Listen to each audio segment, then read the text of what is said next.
Welcome to Travel Matters, the official podcast of TBEX.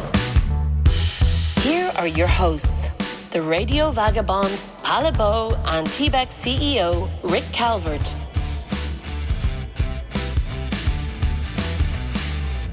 Welcome to Travel Matters. My name is Palabo, and back home in California we have, as always, Rick Calvert. Hey, Pale. Good morning, Rick. Good morning. Evening, wherever you're at. I don't know. We don't know when you're going to listen. We just know that it's sometime in the future. Good morning, good evening, and good night, like the Truman Show. Exactly. Yeah. We have an exciting episode for you this week.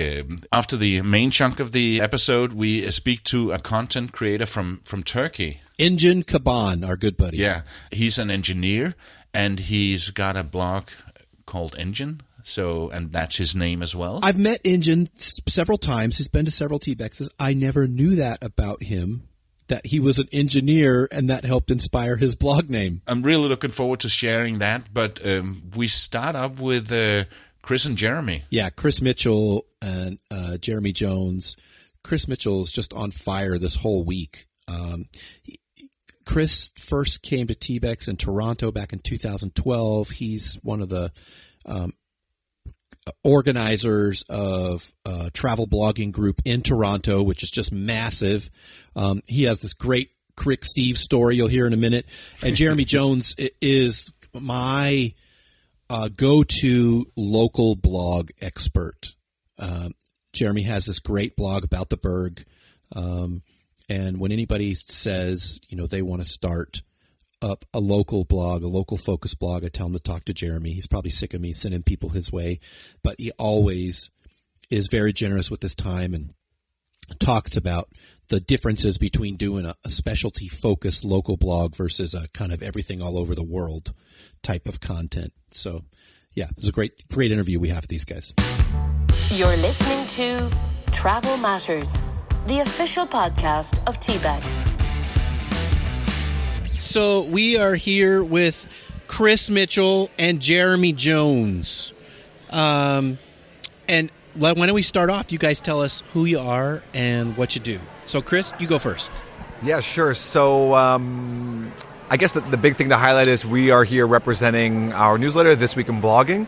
And we're here, rather fittingly to talk about the future of blogging. Having written something like 100 editions now, I think we're tapped into the pulse of what's going on in the industry, and as you guys well know, the industry is always shifting, always changing. So it's been a unique challenge tracking all that, but it's been really rewarding at the same time too. And I'd like to think that tomorrow we'll be able to offer some great insights that hopefully give people something to walk away with and move forward with.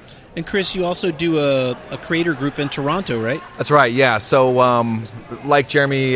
we wear many hats. I was going to say, yeah, a lot of hats. So I co-founded the Toronto Blogger Collective. So it's a group of about 700 creators in Toronto. We do education, we do partnerships with brands and running events, all kinds of stuff. And then beyond that, 3 websites. So, just trying to make sure I never have a moment. For those that don't know, the biggest TBEX ever was in Toronto, and I think Toronto Blogger Collective was a big part of that reason, that happening. So we wouldn't have been in full formation just yet, yeah. I think there was a huge community to tap into there. Yes. When I'm talking out loud about how that community is growing, it sort of put a flag in the ground, and it sort of grew like wildfire. So I think I'm not surprised that the largest TBEX was there, because there are so many creative people creating there. People told us it was actually too big. We actually intentionally got smaller after that. So Jeremy Jones, tell us who you are and what you do. Hey. Well, Chris did This Week in Blogging intro, so I guess I don't have to go over that again. But like Chris, I also have my hand in many pots. I have 5 websites that I run. One of them is This Week in Blogging. We have a blog component to that. I have a travel blog, obviously, like everybody else here. I have a Pittsburgh blog. That's my main business. I started that 7 years ago. So what's your travel blog? Living the Dream. And the Pittsburgh blog? Discover the Berg. Okay. So Living the Dream, we focus on once-in-a-lifetime travel experiences. I just rebranded it in January, like the sound of that. And then the Pittsburgh site, we have a quest to do everything in Southwest Pennsylvania.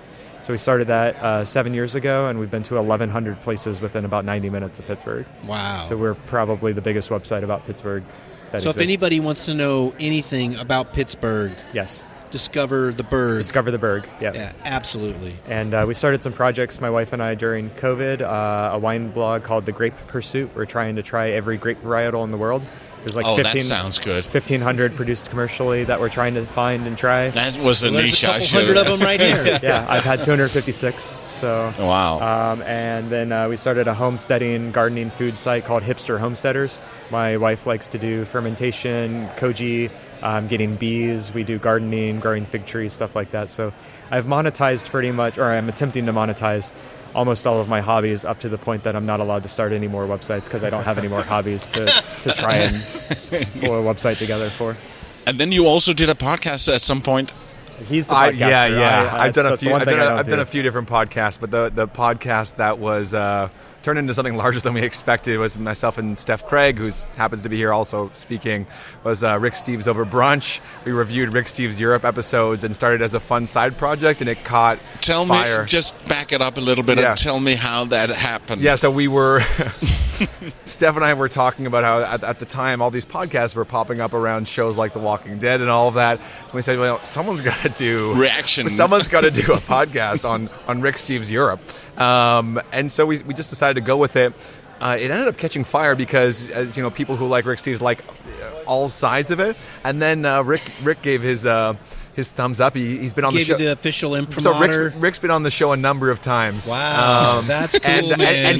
And he listens to it and appreciates it. You know, a lot of people have attempted a podcast or YouTube show to like bring in a celebrity, and very few people have succeeded getting the celebrity's blessing. Yeah, and it's been fun. You reached that in the first season, right? It was in fast. the first season they were running it. He came on and then he came on again. But did you reach out to him? Yeah. So actually, you know what? It's a funny story. He was speaking at an event in Toronto. It was about his book Travel is a Political Act. And I said, well, I've got to go to this, obviously. So after the talk, I came up to him and I said, you know, I don't want to be that guy that's pitching you something here. But He wanted to be that guy. I just want to let you. I just want to let He you is know. that guy. Yes. We all well, know. you know what? It Everybody was knows effective, you. evidently, right? So anyways, I said, you know, I'm not sure if you know this, but I run a podcast with called Rick Steves Over Brunch where we review episodes. And he says, Chris, I love Rick Steves Over Brunch, and I'm coming on the show. Wow. So he already knew about the show. He knew about the show.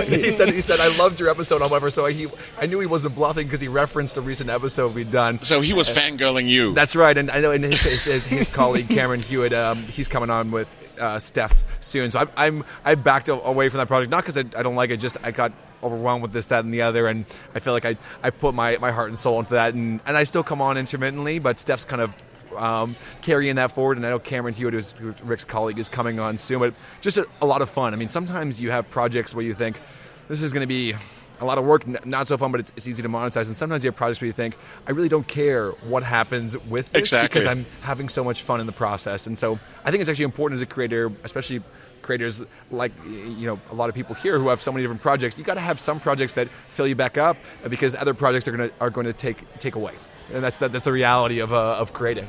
Absolutely. I had to ask him, though. He was like, you know, I reached the pinnacle. I had Rick Steves on for Rick Steves Over Brunch. But I'm like, but did you have him over for brunch? And he was like, you could just see the color drained out of his face. And he's like, another level. And I'm like, you're not going back to another podcast. I need you for our thing. Focus, Chris.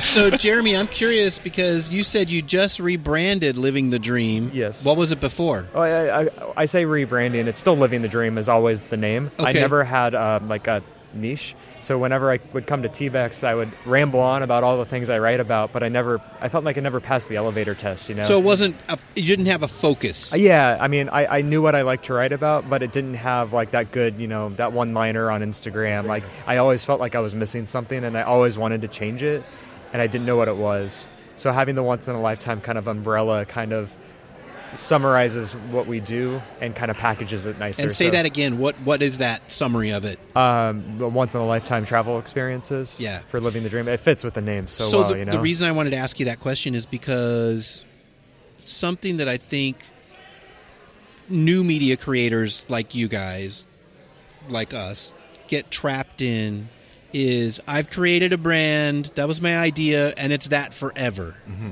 That's not the way traditional media does it, right? Like Rick Steves has done more than one series. That's right. Right? So you've got to be able to say, okay, this isn't working. I'm going to tweak it. I'm going to change it. Or I'm going to do something totally different. Well, these are businesses. You have to. Yeah, I was going to say, and especially in light of, some of the tumult that we've had to deal with, you have to... You're going to figure out whether you're resilient or not, right? And the idea is that you have enough things going on that, like for example, TravelingMitch is the brand that started things off. At that time, I didn't have the insight or the foresight to understand what that was going to become. However, much later on, I'm starting Ultimate Ontario and We Explore Canada.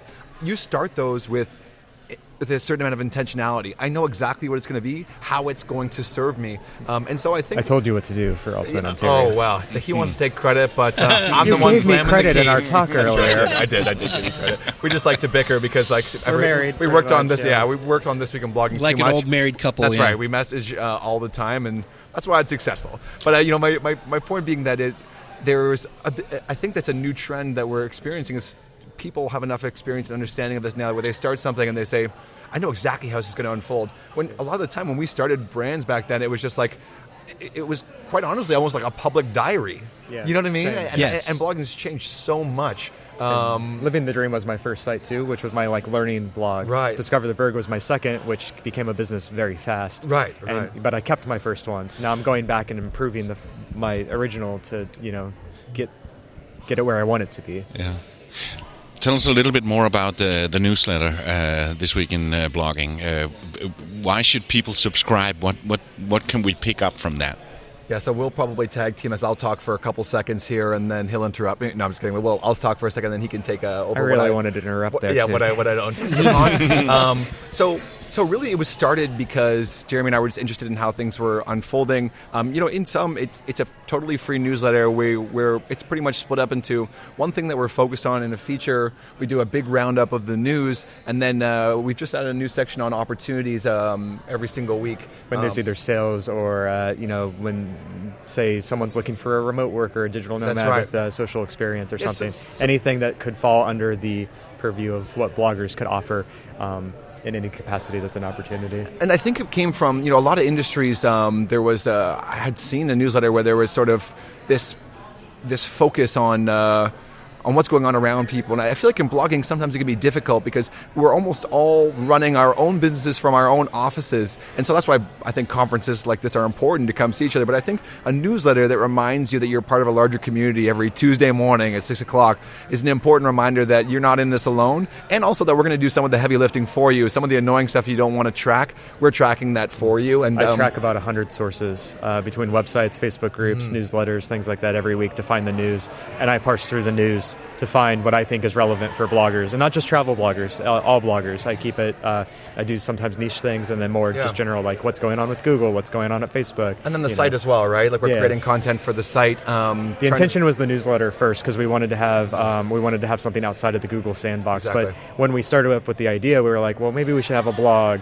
We write on the blog maybe once or twice a month. It's not the focus. The newsletter is the focus. Is the focus. Yeah, the newsletter is the focus. And it's been a really fun project. Yeah. It sounds like a lot of work, and for a free newsletter. Everyone says that. We work on it 70 billion hours a week. It actually doesn't take that long. It's pretty easy. But you know what? Actually, the process itself, when we started it, I had mentioned, or the example I used, Tim Ferriss started his podcast with the understanding that he would he was going to do 6 episodes and see if it paid dividends. And the understanding was he felt it was going to pay dividends because he'd be talking to interesting people. And I think the idea as we started it thinking, I don't know how this is going to be received, but the worst case scenario is we become a lot more and better versed in this sphere. Yeah, and so you think about it, we're sitting here having this conversation right now because we started this newsletter, right? Yeah. Probably, in some regard. And I think also it's taken on a life of its own where people, we have a Buy Me a Coffee, for example, where people are just throwing a few bucks to say thanks for what we're doing.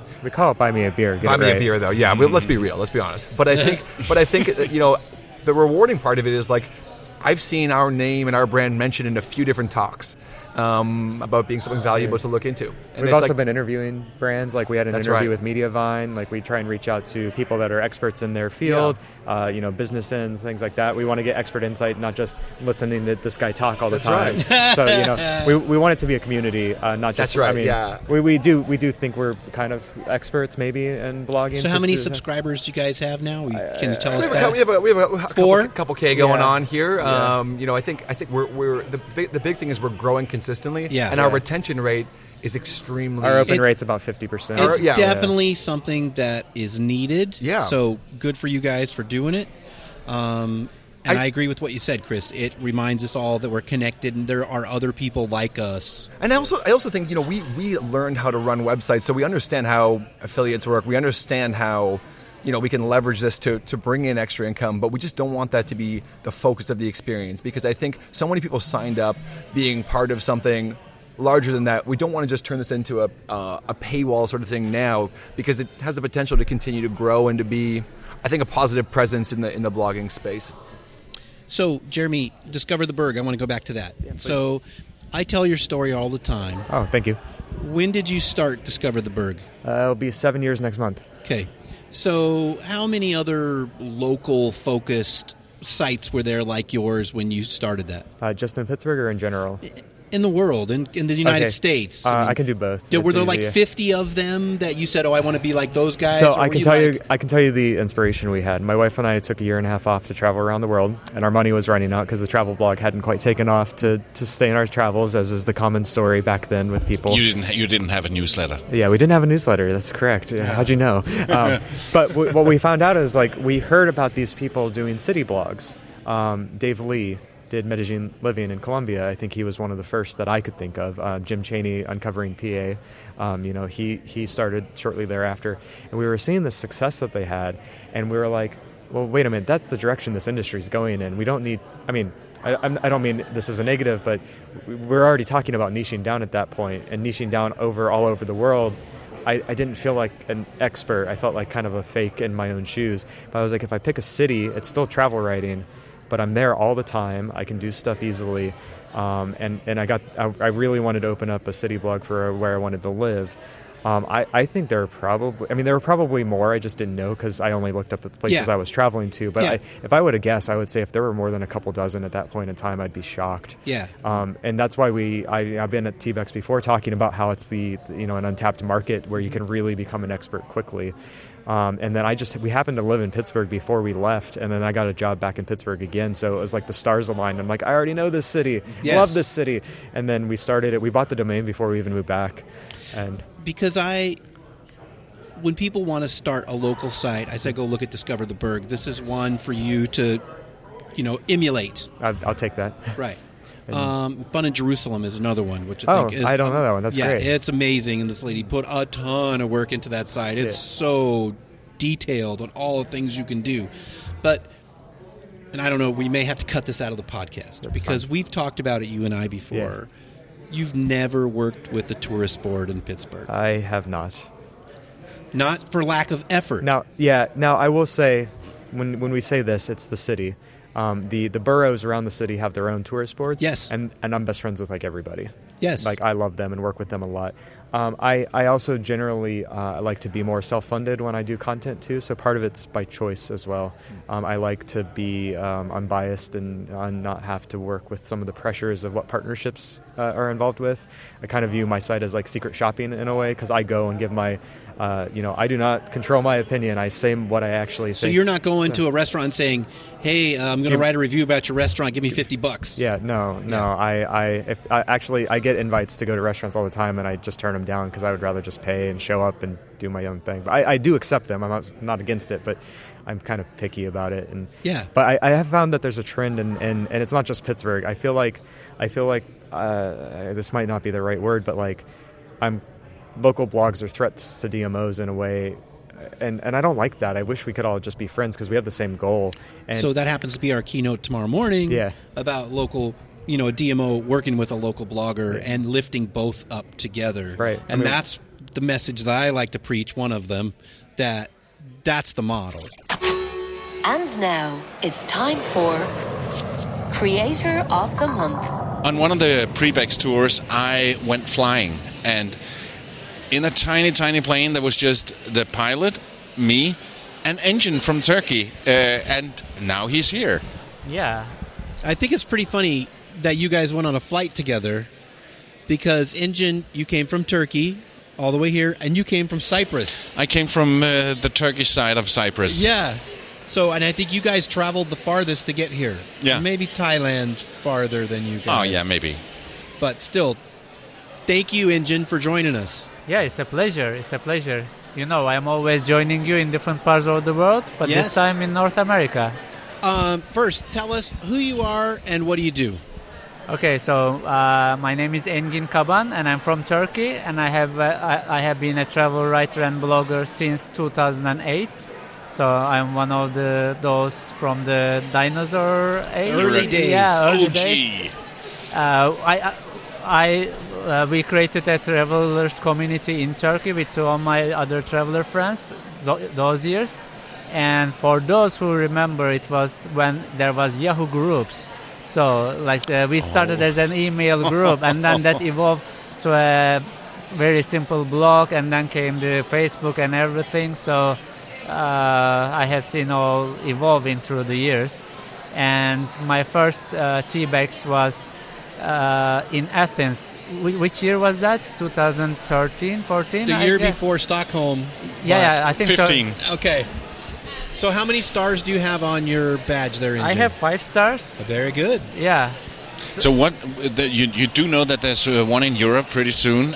What made you come all the way over here to the west coast of the U.S.?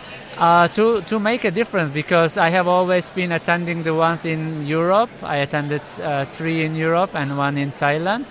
So I also wanted to see how things work in United States, because the community is quite different. In Europe it is yeah. more mixed, whereas this is also mixed, but maybe more U.S. market to have an understanding about that. So, and I'm glad to be here. Yeah, now we're almost done with the first day. What are the main differences you see? Main differences I see? Well, what I see is most companies, sponsors participating. Some of them are working for the U.S. market, and U.S. market is huge, that I totally understand. So it can be like U.S. and international, kind of I see some kind of a borderline. Whereas if you are talking with a company out of U.S., it wouldn't be that strict, the border. So that is one thing that I see. It is not necessarily a good or bad thing. It is how it is. Yes. Totally understandable. And yeah, that's what comes to my mind at first. Now, what's the name of your blog, Engin? Engineer Travel. That's a good one. Yeah, because Engin, it includes my name, and then I'm an engineer also, technically. Oh, wow. So, and then it is Engin, EER, which stands for Easy, Elegant, and Responsible Travel.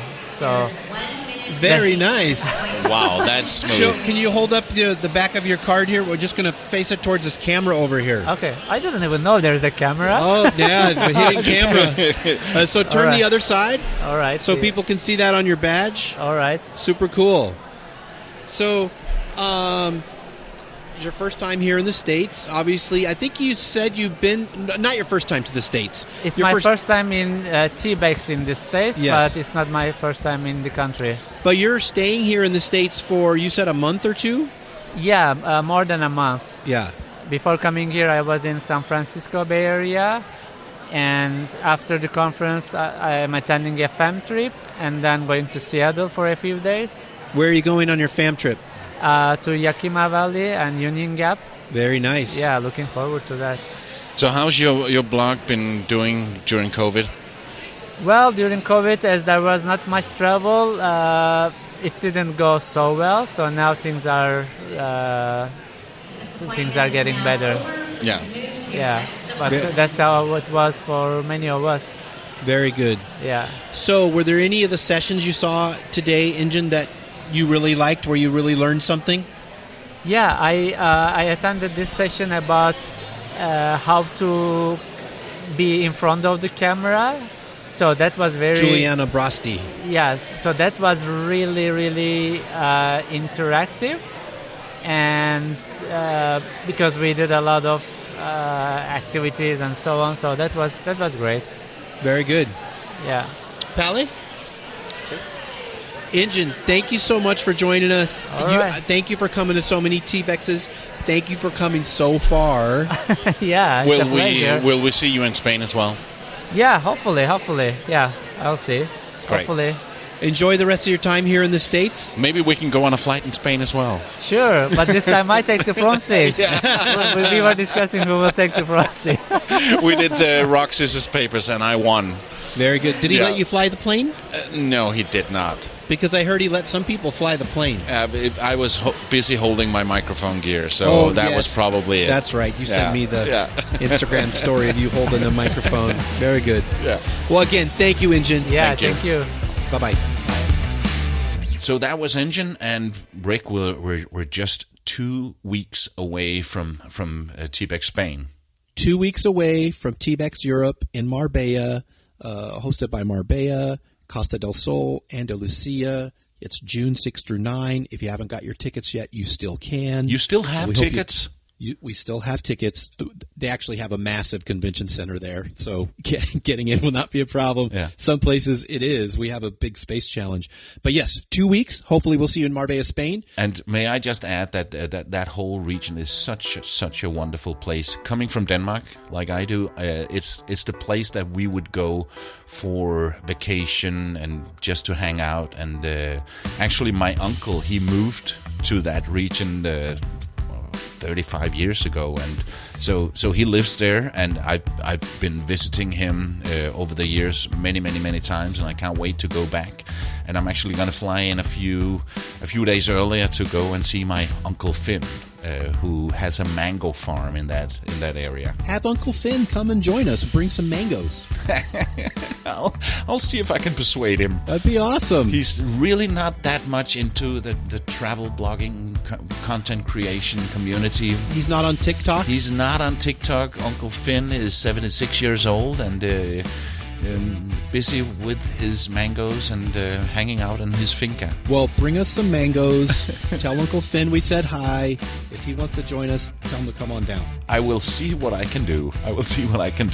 And Rick, I'll see you next week. And we have such a great guest on next week's episode. It's Jen Ruiz. Yep. Jen is one of the early adopters of TikTok, and she was able to kind of take her experience on other platforms, Twitter, Instagram, etc., and migrate that over to TikTok and really blow up. And she has a great audience there. Yeah, and it's so funny. One of the things that we talk about with Jennifer is that she's first and foremost a writer. And when everybody said we need to do TikTok, we need to do videos, she was like, no, I'm a writer. I'm gonna write. But she embraced it, and she's so successful on TikTok. Which, by the way, is a very good point. It's never too late. Never too late. You can't say, oh, I missed that and I can't do it now. No, you could start on any platform at any time, and you can build an audience. And look at me. I'm in my late 50s, and I plan to start TikTok very, very soon. Excellent. That's it for this episode. Make sure to share it, and make sure that you click that little follow button or subscribe or whatever it's called in your favorite podcast app. My name is Palabo, and together with Rick Calvert, we're saying... See you next time. Bye-bye. You've been listening to Travel Matters, the official podcast of TBEX. This episode of Travel Matters was hosted by TBEX CEO Rick Calvert and Radio Vagabond Palabo, and produced by radioguru.co.uk. See more about upcoming TBEX events on tbexcon.com. You can follow Palabo on theradiovagabond.com.